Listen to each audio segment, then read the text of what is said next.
Fala galera, beleza? Moisés aqui para nossa sétima aula. E é o seguinte pessoal, essa aula aqui para mim até agora, essa é a melhor aula de todas que tivemos durante essa revista. E assim pessoal, algumas coisas eu vou falar para vocês aqui como de costume, algumas coisas eu vou falar com vocês aqui e outras a gente vai para o nosso computador. Algumas vezes durante o vídeo eu vou estar olhando aqui do lado, aqui embaixo está o meu computador, e algumas vezes eu vou olhar no meu celular também, que é o mesmo arquivo que está no computador, também está no arquivo para a gente ler alguns versículos.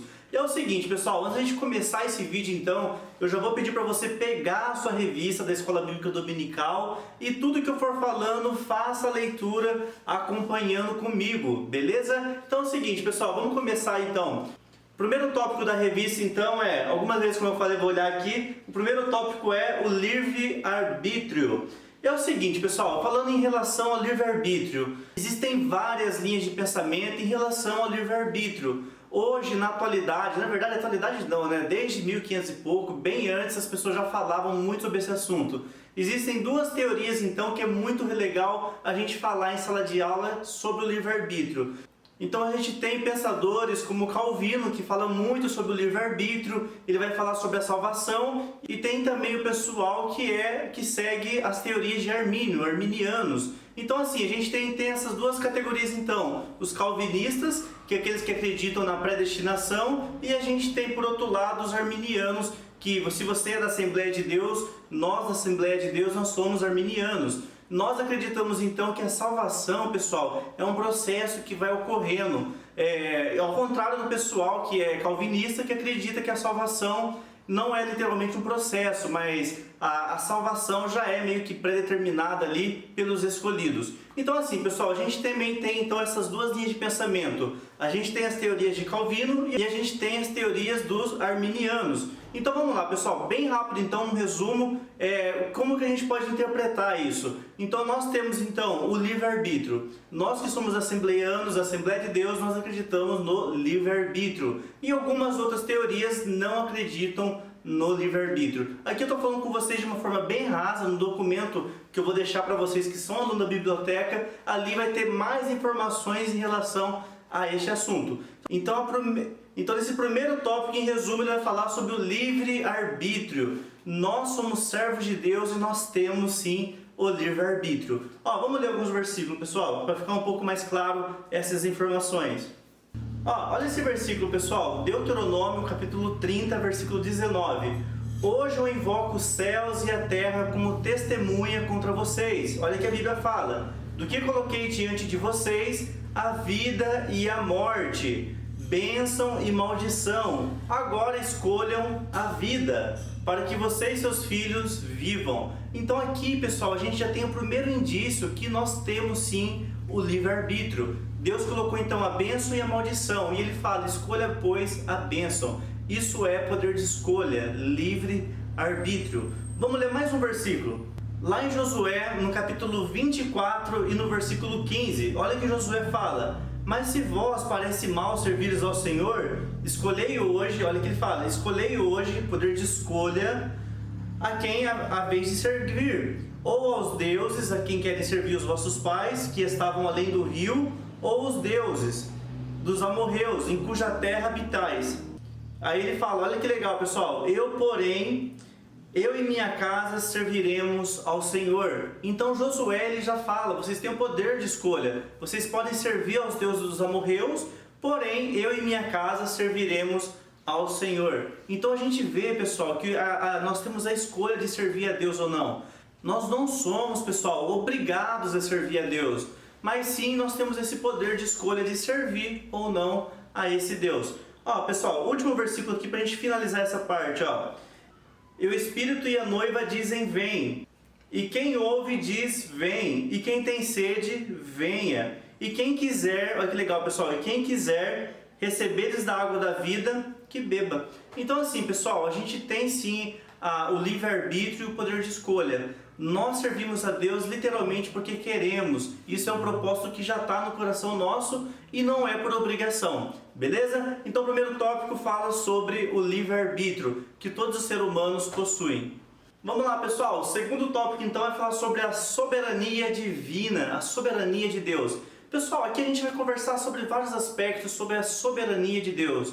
Pessoal, literalmente a palavra soberania, ela está muito forte ligado a quê? A governo, a poder e algo relacionado a mestre. Então a soberania de Deus, pessoal, é literalmente o poder de Deus em relação a nós. Deus, ele é um Deus soberano, ele está literalmente acima de todas as coisas. Eu vou jogar uma imagem agora na tela de vocês e vamos acompanhar por aqui.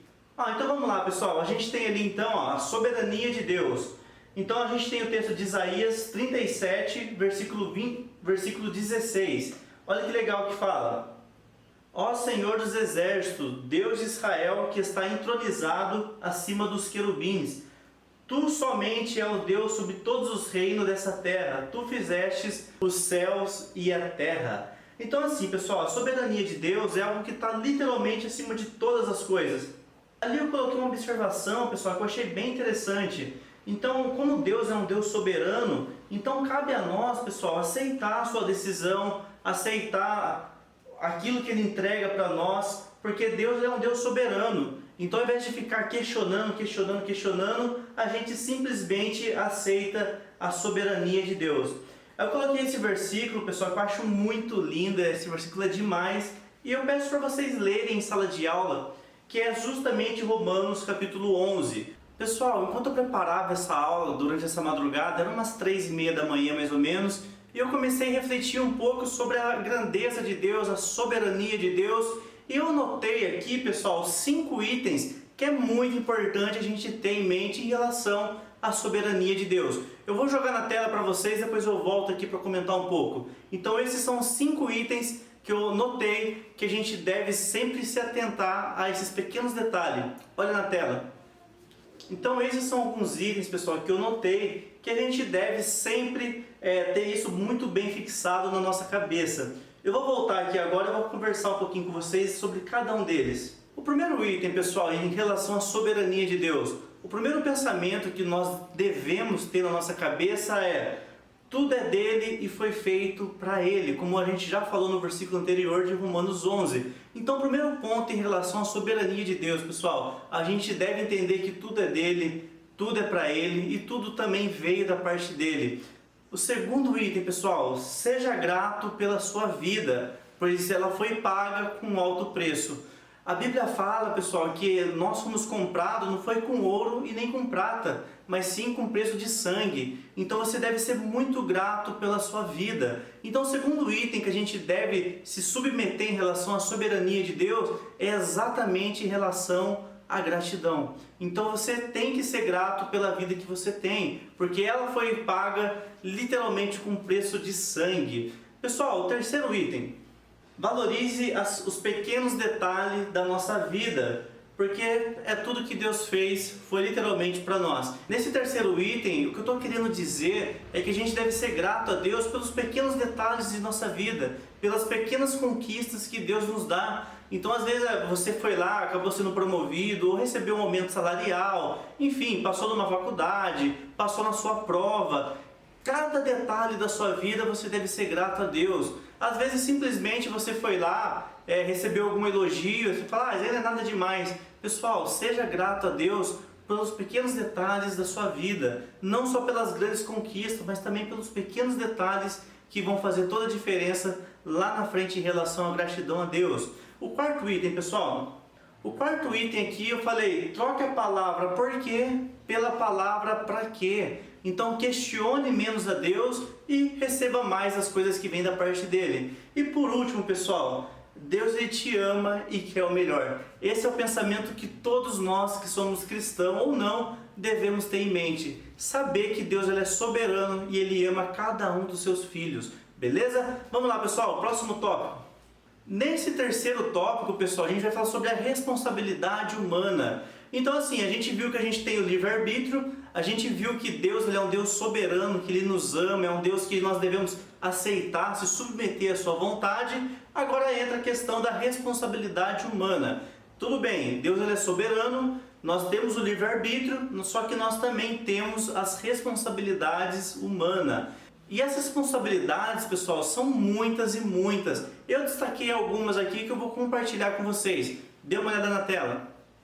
Então a primeira responsabilidade humana que eu destaquei aqui é escolher sempre a bênção e nunca a maldição. Então cabe a nós também, pessoal, sempre escolher o lado bom da vida. Isso é uma escolha e uma responsabilidade nossa. Escolher sempre a bênção e nunca a maldição.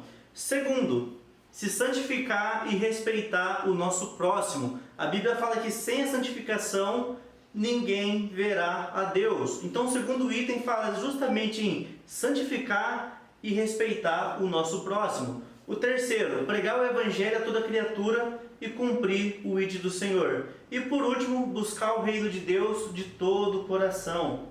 Então essas foram algumas das responsabilidades que a gente tem como ser humano. Beleza? Vamos lá, pessoal. Tudo que eu falei aqui para vocês está dentro do documento bonitinho, separado. Você que é aluno da biblioteca, entra lá na biblioteca, baixe esse material e faça essa aula aqui acompanhando o material. Beleza? Vamos lá, pessoal, segundo tópico. Então o que acontece, pessoal? Nesse segundo tópico vai falar assim, a possibilidade da queda. Nesse primeiro tópico, pessoal, eu quero conversar com vocês sobre dois assuntos. O primeiro é sobre a árvore da vida e o segundo sobre a árvore do conhecimento do bem e do mal. Então lá em Gênesis, Deus ele pega e fala que faz um jardim, a Bíblia diz que menciona que a criação do jardim, e nesse jardim Deus coloca duas árvores, a árvore do conhecimento do bem e do mal e a outra era a árvore da vida. Então vamos lá, pessoal, então tinha a árvore do conhecimento do bem e do mal e também tinha nesse mesmo jardim a árvore da vida. E a Bíblia diz que Deus fala para Adão e para Eva não comerem da árvore, olha que interessante, da árvore do conhecimento do bem e do mal. Que certamente no dia que eles comerem dessa árvore do conhecimento do bem e do mal, eles morreriam. Então o que acontece? A Bíblia diz que a cobra, a serpente, Satã, Samaliel, enfim, o nome que você quiser, a serpente, vai lá, engana Eva e fala, certamente não morrerás, mas você será semelhante a Deus. E Eva então fica bem animada e acaba comendo do fruto da árvore do conhecimento do bem e do mal. Então eu quero conversar com vocês agora o que é essa árvore do conhecimento do bem e do mal e conversar também sobre a árvore da vida. Vamos começar então pelo primeiro item. Pessoal, aqui eu vou dar uma viajada, bem viajada mesmo, é uma coisa que eu tenho comigo, da forma que eu interpreto. Pode ser que você discorde, pode ser que você fale, cara, você só fala heresia, beleza. Mas isso é a forma que eu interpreto, com base em vários outros comentários que eu já ouvi muitos rabinos falando sobre isso e eu quero compartilhar. Eu tenho uma visão um pouquinho diferente do que é ensinado e eu quero conversar com vocês sobre isso. Então vamos lá, pessoal. Primeiro, a árvore da vida. Pessoal, a árvore da vida era literalmente uma árvore que Adão e Eva se alimentavam. Então o que acontece? Eles se alimentavam do fruto dessa árvore da vida para que eles vivessem eternamente. Tanto é que quando eles pecam, preste muita atenção nisso, quando eles pecam, o que a Bíblia diz que Deus faz? Deus expulsa eles do paraíso, do jardim do Éden, e coloca um querubim, e esse querubim está vigiando o quê? Está vigiando justamente a árvore da vida. Muitas pessoas interpretam falando, não, o querubim estava cuidando do Éden. Não é, pessoal. O Éden estava ali, eles poderiam entrar. Eles não poderiam fazer o quê? Entrar no caminho, ler o versículo, no caminho para a árvore da vida. Porque aí a Bíblia mesma fala, porque eles não podem agora comer desse fruto. Porque se eles comerem desse fruto da árvore da vida, eles viverão eternamente. Eu vou ver se eu consigo jogar o versículo aqui na tela de vocês. Então o que acontece? Se eles comessem da árvore da vida, eles viveriam eternamente, mesmo em pecado. Olha que interessante, mesmo eles terem pecado, se eles comessem da árvore da vida, eles viveriam eternamente. Então Deus vai lá e coloca um querubim. A Bíblia diz que Deus vai lá e coloca querubins vigiando a árvore. Porque um pecador não pode comer do fruto eterno. Uma pessoa que peca, ela não pode experimentar da árvore da vida. Pessoal, não é o foco meu falar da árvore da vida agora. Eu vou fazer um outro estudo, num outro vídeo, um tema só para isso, e a gente vai conversar sobre a árvore da vida. Só que em resumo é isso. Aí nós temos também a árvore do conhecimento do bem e do mal. Essa árvore, pessoal, é literalmente o meio que Deus fez para testar a sua criação. Então Deus ele queria literalmente testar, ele queria ver se a sua criação era obediente à sua voz. Então Deus pega uma árvore e coloca nesse jardim e fala assim, ó, não comerás desse fruto. No dia que vocês comerem, certamente morrerão. Por quê, pessoal? Porque a partir do momento que eles desobedecerem a Deus, eles literalmente iam conhecer o pecado. E quem está em pecado não pode comer da árvore da vida. Pessoal, é um assunto meio complexo, mas a gente vai fazer um vídeo só para falar sobre a árvore da vida e a árvore do conhecimento do bem e do mal. Só que nesse segundo tópico fala, a queda aconteceu literalmente porque comeram do fruto da árvore do conhecimento e do mal. Beleza? Vamos lá, pessoal, avançar aqui. Aí o segundo tópico fala um pouquinho sobre Eva foi a responsável, a gente até falou na lição anterior, literalmente na lição anterior a gente falou isso.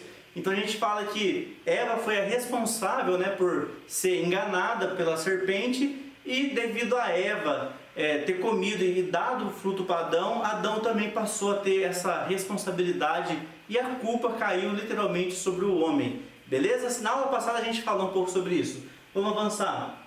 Tópico 3. Pessoal, no tópico 3 vai falar literalmente sobre a historicidade da queda.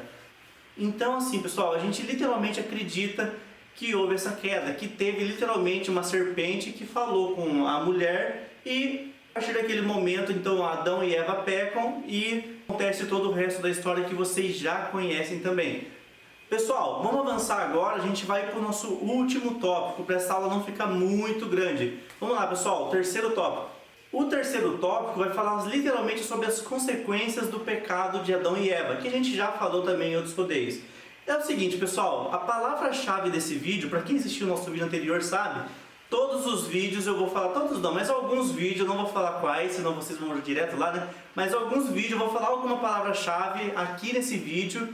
E nos próximos vídeos eu vou falar quem é o ganhador dessa palavra-chave. Então vocês vão comentar uma palavra-chave aqui nos comentários. Um exemplo, a palavra-chave desse vídeo é a soberania de Deus. Então nota aí, a soberania de Deus. Então vocês vão comentar essa palavra-chave aqui embaixo. E no próximo vídeo que eu vou soltar no domingo, geralmente os sorteios vão ser realizados no domingo. Domingo eu vou soltar um vídeo e nesse vídeo eu vou falar quem foi o ganhador. Beleza? Então eu vou sortear, pessoal, para as pessoas que comentarem aqui nos comentários a soberania de Deus, eu vou dar, dessa vez eu vou fazer diferente. Eu vou dar o curso de hebraico bíblico para vocês, pessoal. Então para quem sabe já, o curso de hebraico ele é R$ 149 e eu vou dar para o ganhador desse vídeo. Quem escrever então a soberania de Deus vai ganhar então, no sorteio vai ganhar não só o e-book, mas vai ganhar também o curso de hebraico, beleza? Vamos lá, pessoal, terceiro tópico então, as consequências do pecado de Adão e Eva. Pessoal, esse tópico aqui eu resolvi pegar todos e fazer um apanhadão só e colocar no slide para vocês. Vamos acompanhar aqui no slide as consequências do pecado de Adão. Vamos para a tela do meu computador. Seguinte, pessoal, então a gente tem várias consequências e eu notei algumas aqui para vocês, ó.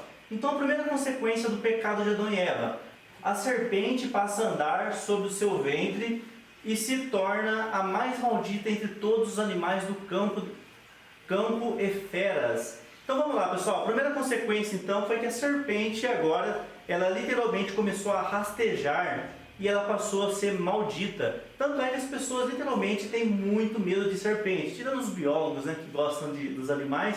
Segundo, a dor da mulher começou a ser multiplicada no parto. Então a segunda consequência, pessoal, é que a mulher agora, quando ela vai ter filho, ela passa a ter dor no parto. Terceira consequência, agora o homem foi incumbido a responsabilidade de lavrar a terra para obter os alimentos. Então a terra antes, pessoal, como eu já falei em alguns vídeos, a terra era muito fértil. Onde eles plantavam, literalmente ali já dava fruto. Agora, depois do pecado, o homem literalmente tem que lavrar a terra, tem que fazer um trampo mais ou menos aí para se alimentar. Depois, outro ali, ó, a terra passou a ser maldita e produziu espinhos e cardos. Outro, Adão e Eva são expulsos do paraíso para lavrar a terra. Mais um, os querubins foram colocados no caminho da árvore da vida. E os dois últimos que são os piores, o pecado entrou no mundo e a morte entrou no mundo. Essas foram as consequências da queda de Adão. E é isso aí, pessoal. Então, essa aqui foi mais uma das nossas pré-aulas. E qualquer dúvida que vocês tiverem, deixe aqui nos comentários. Ó, você ainda que não é inscrito no canal, se inscreva no canal, ative o sininho e deixe seu comentário, beleza? Lembrando, a palavra-chave desse vídeo é a soberania de Deus, fechou? Então é isso aí, pessoal. A gente se encontra no próximo vídeo. E não esqueça de fazer o seu comentário e ativar as notificações. Até a próxima e tchau, tchau!